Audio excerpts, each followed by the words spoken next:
제가 기도하고 우리 신년 새벽기도 둘째 날 예배드리도록 하겠습니다. 자비로우신 하나님 아버지, 오늘도 새벽을 깨우며 주님 앞에 나아갑니다. 소란한 세상이나 역사의 주인 되신 하나님을 믿고 또 하나님의 말씀에 순종하는 시간 되게 하여 주옵소서. 또 참여하기 원하나 여러 가지 이유로 참여하지 못하는 우리 어린이 가족들 어디에 있든지 우리와 꼭 같은 은혜로 함께하여 주옵소서. 감사를 드리며 예수님 이름으로 기도합니다. 아멘. 사도신경 함께 고백하도록 하겠습니다. 시작. 나는 전능하신 아버지 하나님 천지의 창조주를 믿습니다. 나는 그의 유일하신 아들 우리 주 예수 그리스도를 믿습니다. 그는 성령으로 잉태되어 동정녀 마리아에게서 나시고 본디오 빌라도에게 고난을 받아 십자가에 못 박혀 죽으시고 장사된 지 사흘 만에 죽은 자 가운데서 다시 살아나셨으며 하늘에 오르시어 전능하신 아버지 하나님 우편에 앉아 계시다가 거기로부터 살아있는 자와 죽은 자를 심판하러 오십니다. 나는 성령을 믿으며 거룩한 공교회와 성도의 교제와 죄를 용서받는 것과 몸의 부활과 영생을 믿습니다. 아멘. 시편 118편 14절에서 23절까지 함께 읽도록 하겠습니다. 여호와는 나의 능력과 찬송이시요 또 나의 구원이 되셨도다. 의인들의 장막에는 기쁜 소리, 구원의 소리가 있으며 여호와의 오른손이 권능을 베푸시며 여호와의 오른손이 높이 들렸으며 여호와의 오른손이 권능을 베푸시는도다. 내가 죽지 않고 살아서 여호와께서 하시는 일을 선포하리로다. 여호와께서 나를 심히 경책하셨어도 죽음에는 넘기지 아니하셨도다. 내게 의의 문들을 열지어다. 내가 그리로 들어가서 여호와께 감사하리로다. 이는 여호와의 문이라 의인들이 그리로 들어가리로다. 주께서 내게 응답하시고 나의 구원이 되셨으니 내가 주께 감사하리이다. 건축자의 버린 돌이 집 모퉁이의 머릿돌이 되었나니 이는 여호와께서 행하신 것이요 우리 눈에 기이한 바로다. 아멘. 의의 문을 여는 신앙이라는 제목으로 함께 말씀을 보려고 합니다. 시편 118편은 누가 지었는지 잘 알 수 없지만 학자들의 추측에 이제 그 유력한 사람 중에 하나가 다윗입니다. 다윗이라고 우리가 가정하고 한번 살펴봤으면 좋겠는데 오늘 본문 17절을 보면 이 시편을 왜 쓰게 되었는지가 분명합니다. 하나님, 내가 죽지 않고 살아서 결국 하나님이 하신 일을 선포합니다. 고백하는데 이 죽는 줄 알았다는 거죠. 정말 하나님, 이번만큼은 내가 죽을 뻔했는데 이 살아서 하나님의 그 귀한 일을 선포합니다 하고 고백하고 있습니다. 하나님의 은혜로 큰 기적을 죽을 줄 알았는데 경험했다는 뜻입니다. 하지만 만약 다윗이라면 이런 경험한 게 다윗에게 한두 번입니까? 다윗의 직업 자체가 장군인데 수많은 전쟁터에서 목숨을 걸고 싸웠고 그때마다 하나님의 도움으로 은혜를 경험합니다. 하지만 이번 사건은 그 이전에 경험했던 것과는 완전히 차원이 다릅니다. 그냥 죽을 뻔했다가 살아난 경험 이상이 담겨 있기 때문입니다. 이번 전쟁은 이전 것과는 달라도 너무 달랐는데 이 전쟁은 단순한 전쟁이 아니라 18절을 보면 하나님께서 내 믿음을 시험하셨구나 하는 확신이 들었던 전쟁입니다. 어느 정도의 시험이었냐면 여호와께서 나를 심히 경책하셨어도 죽음에는 넘기지 아니하였다 이렇게 고백합니다. 하나님께서 다윗을 시험하는데 어느 정도였냐면 하나님께서 밀어붙일 수 있는 극한의 상황까지 다윗을 몰아넣었다 생각하면 됩니다. 군대 이야기하면 부끄럽습니다. 다녀왔기 때문에 군대를 간 게 아니라 이 기초 군사 훈련 받으면 여러 가지 훈련을 받습니다. 하지만 제일 마지막에 받는 훈련이 무엇이냐면 제일 힘든 훈련이 기다리고 있고 그것을 통과하지 않으면 정식 군인이 될 수 없습니다. 아주 무거운 완전 군장을 하고 무거운 총을 들고 불편한 신을 신고 20km 가까운 그 험지를 야간에조차 돌아다녀야 되는데 발바닥에 물집이 잡히고 난리가 납니다. 잠도 안 자고 그것을 통과해야 비로소 쓸모있는 군인이 되는 것이지요. 하나님께서 다윗을 극한의 상황으로 몰아넣었는데 그 결과가 어떻게 되었냐면 합격 판정을 받습니다. 사실 하나님께서는 찾고 있었습니다. 하나님의 나라를 누군가에게 좀 맡겨야 되는데 사무엘을 통해서 이 적합한 사람 한번 알아봐라 하고 후모를 물색하였고 결국 찾은 인물이 이새의 8번째 아들이었던 다윗이었습니다. 그런데 다들 다윗을 보았는데 부정적입니다. 22절을 보면 건축자들 다 전문가들 아닙니까? 건축하는데 전문가들이었는데 돌멩이를 하나 보았는데 내가 건축 경험 한 20년 됐는데 이 돌은 건축에 쓸모가 없습니다. 이 많은 사람들이 와서 이야기를 해요. 여러 건축 전문가들이 이 돌은 쓸모없는 돌멩이다 하고 버렸는데 다윗이 그런 사람이었다는 것입니다. 전문가 중에 전문가가 누구입니까? 사무엘이죠. 사무엘. 그 어두운 가운데 하나님의 음성을 들었던 사무엘조차도 다윗을 보았는데 뜨뜻미지근합니다. 오죽하면 하나님께서 사무엘에게 외모를 보면 안 되고 중심을 봐야 된다 할 정도로 형편없는 사람이 다윗이었다 생각하면 됩니다. 그런데 그 보잘것없는 어린 나이를 하나님께서 연단하십니다. 왜? 하나님의 나라를 맡기기 위해서. 골리앗을 만나 이기게 하시고 사울의 사위가 되어서 뭐 좀 괜찮은가 싶었는데 미움을 사서 10년을 도망다닙니다. 그리고 10년 동안 뭐 하나씩 사람들이 붙는데 여기저기서 실패하고 버려진 사람들, 2등 시민들, 이 불량 감자들 데리고 결국에는 12지파가 지지하는 왕이 되지 않습니까?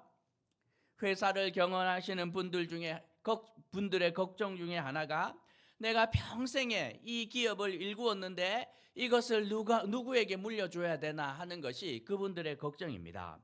자녀들 가운데 그래도 가능성이 높은 자녀들 보면서 시험하고 또 시험합니다. 회사 밑바닥에서부터 일을 배우게 하고 영업도 시키고 해외 지사 보내고 회사에서 가장 심각한 문제가 생길 때마다 얘를 보내서 해결하도록 하고 옆에서 보면 아들이지만 너무 심하게 굴리는 거 아닌가 싶을 정도입니다.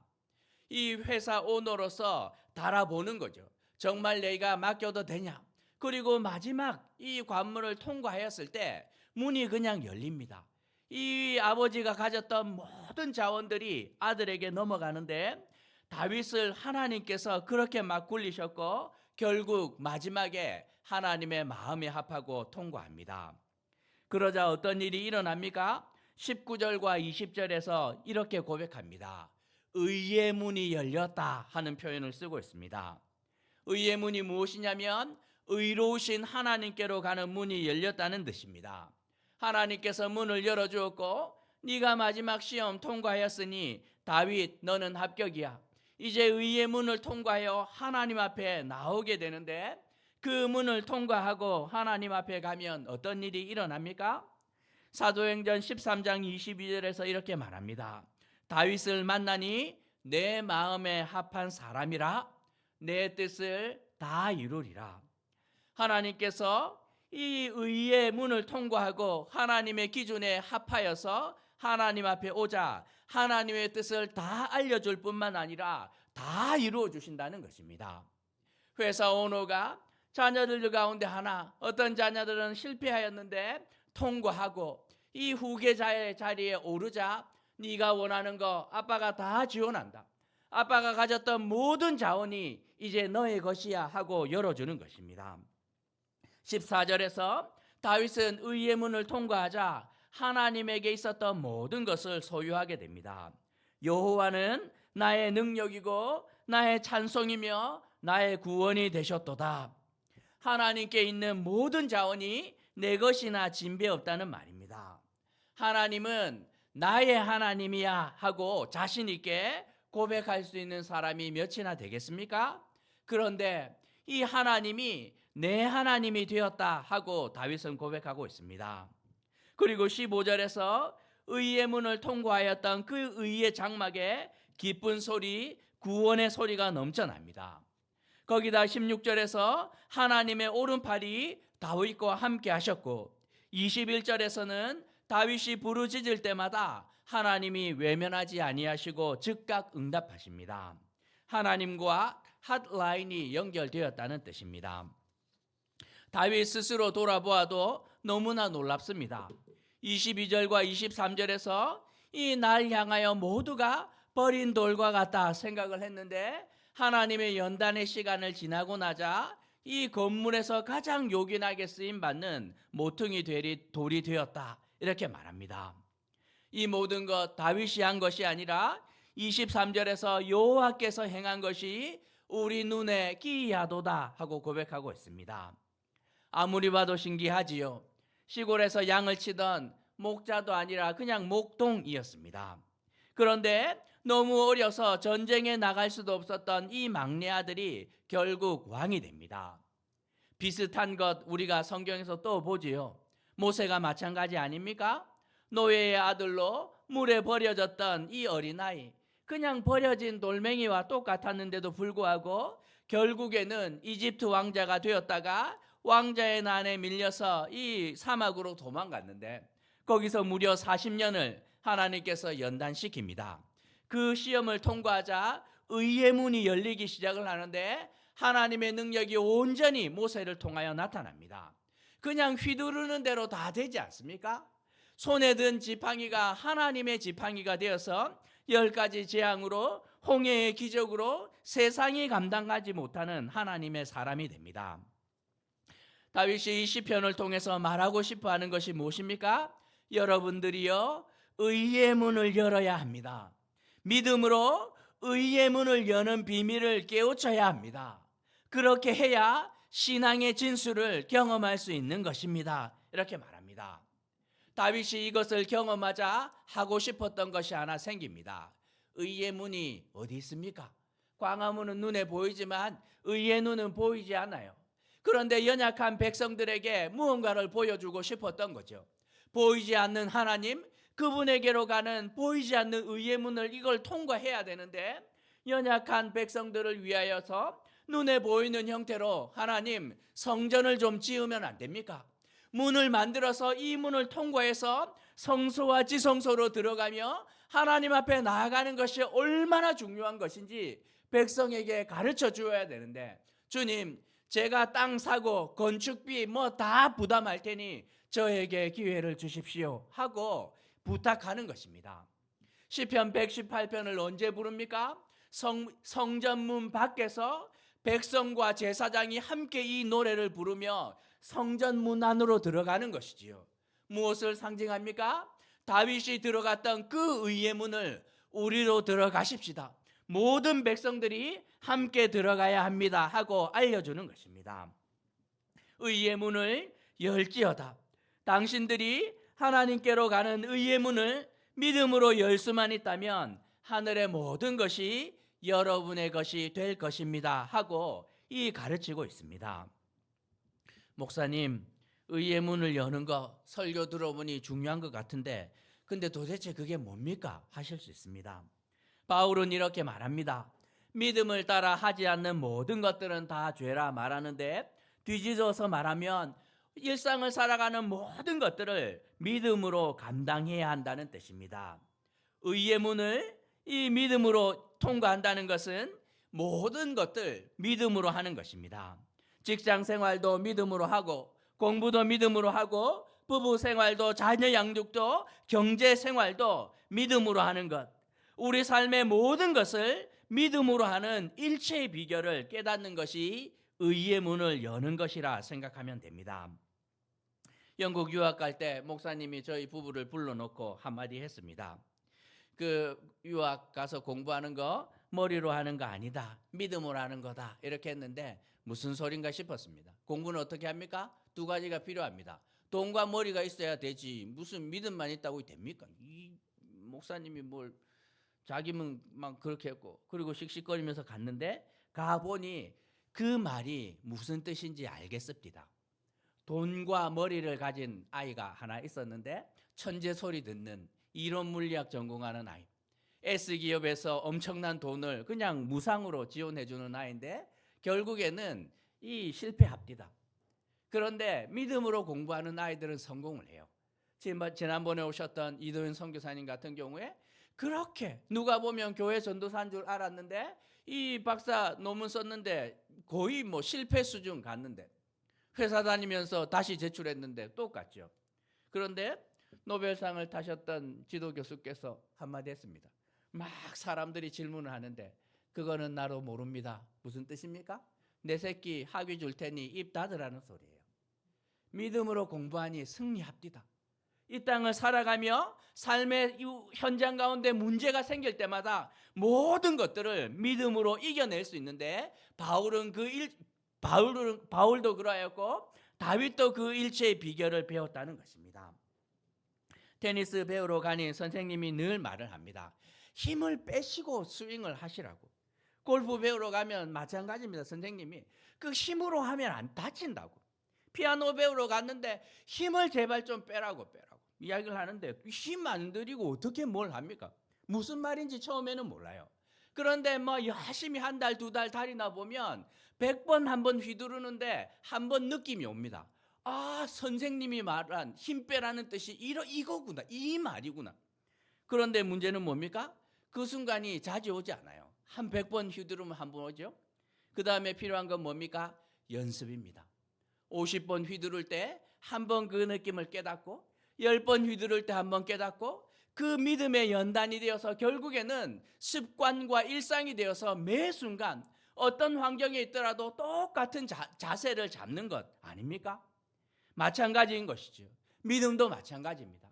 이 믿음 생활 하다 보면 한번 느낌이 올 때가 있어요. 아, 목사님이 믿음으로 살아야 된다 했는데 이것이 그런 것이 아닌가 한번 느낌이 오지만 또 세상을 살다 보면 그 감각이 둥해지는데 연습을 합니다. 테니스 열심히 배우고 있으면 밖에 이제 그 다음 타자 기다리고 있는데 마치고 나오면 입이 근질근질한지 만소리 합니다. 그 선생님 그 옆에서 보니 이걸 이렇게 해야 되는데 자기도 잘 못하면서 막 훈수를 떠요. 신앙생활 마찬가지 아닙니까? 끊임없이 훈수를 둡니다. 소그룹하며 그 집사님 나도 그거 경험해 봤는데 그렇게 하는 거 아니에요. 믿음으로 사는 거 이런 겁니다 하고 끊임없이 훈수를 두르며 서로가 서로를 세워갑니다.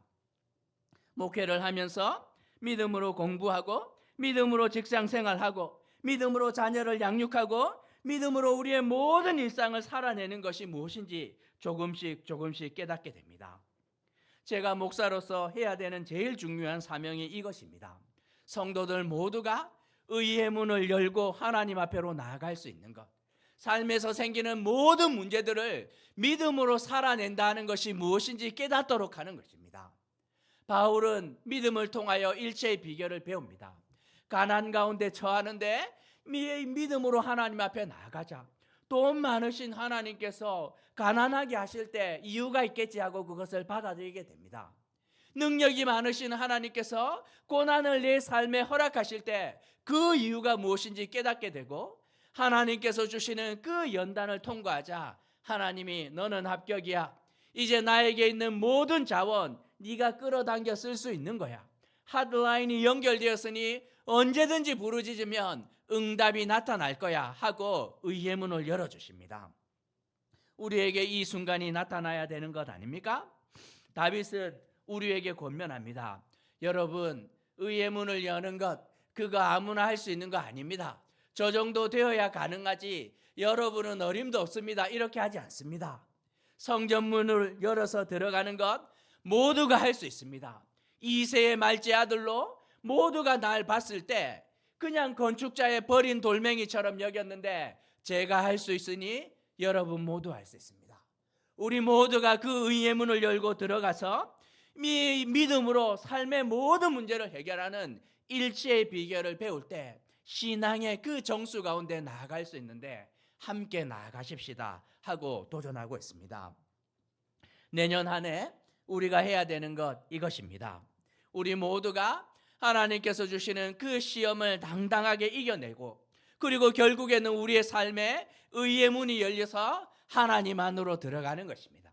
믿음으로 말미암아 삶에 일어나는 모든 문제를 믿음으로 해결해내고 믿음으로 바라볼 수 있고 그러면서 하나님의 마음을 깨닫게 되는 다 이루리라 말하는 하나님의 은혜가 의의 문을 여는 자들에게 허락된다 약속하고 있는데 이 약속의 자리 가운데로 함께 나아가게 되는 어울린 가족 되시길 주님의 이름으로 도전하는 것입니다.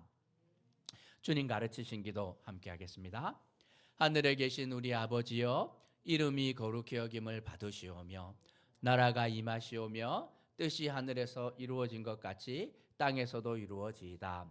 오늘 우리에게 일용할 양식을 주시옵고 우리가 우리에게 죄 지은 자를 사하여 준 것 같이 우리 죄를 사하여 주시옵고 우리를 시험에 들게 하지 마시옵고 다만 악에서 구하시옵소서. 나라와 권세와 영광이 아버지께 영원히 있사옵나이다. 아멘. 개인 기도 하시면 될 텐데 이 나라와 이 민족을 위해서 좀 많이 기도해 주십시오. 참 여러 가지 사건 사고가 많은데 하나님께서 이 한국 사회를 또 한국 교회를 긍휼히 여겨 주시길 함께 기도해 주시면 감사하겠습니다. 기도하겠습니다.